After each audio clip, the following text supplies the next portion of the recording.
Sincères salutations à tous et à toutes, c'est Robert Mars pour vous présenter un nouvel épisode de Gloire à Poppy.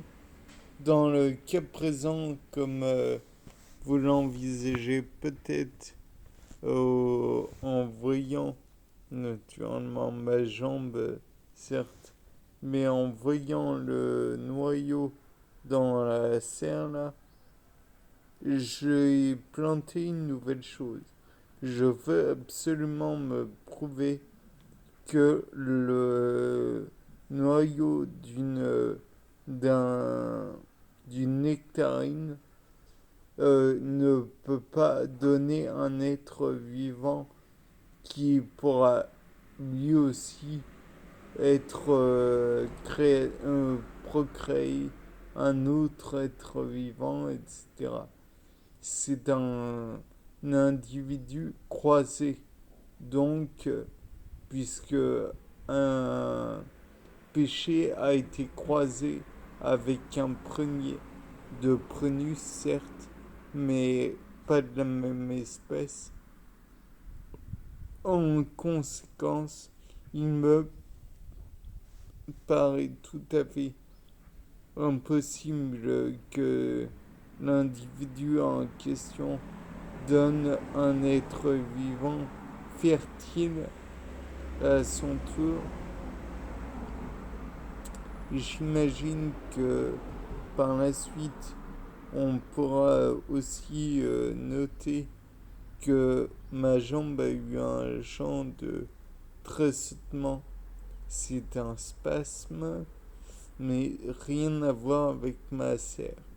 Donc là, on peut voir l'étendue des plantes.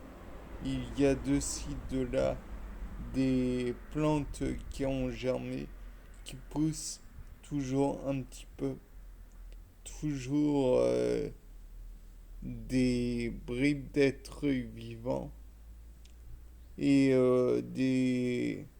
bien que certains vont dire que c'est des déchets végétaux, il y a aussi des petits restes de végétaux, de noyaux, de tout ce que l'on voudra dans du marc de café.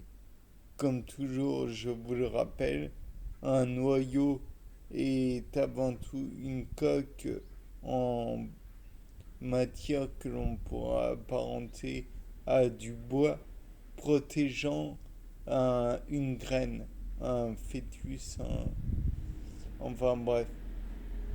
Et dans tous les cas de figure, c'est la graine va pouvoir germer à son tour et pourra, comment dire, percer peut-être grâce à des enzymes la, le,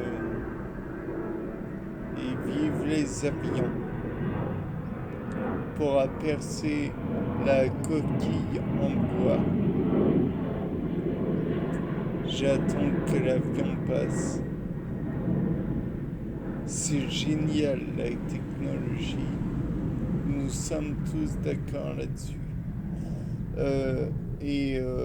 Toujours est-il que j'espère que cette graine va pousser. J'espère aussi que la petite tige qui est rattachée à la graine de tilleul pourra elle aussi être utilisée par la graine en question pour donner un individu ou prolonger l'individu en question. Bien, je pense avoir dit une ou deux choses utiles.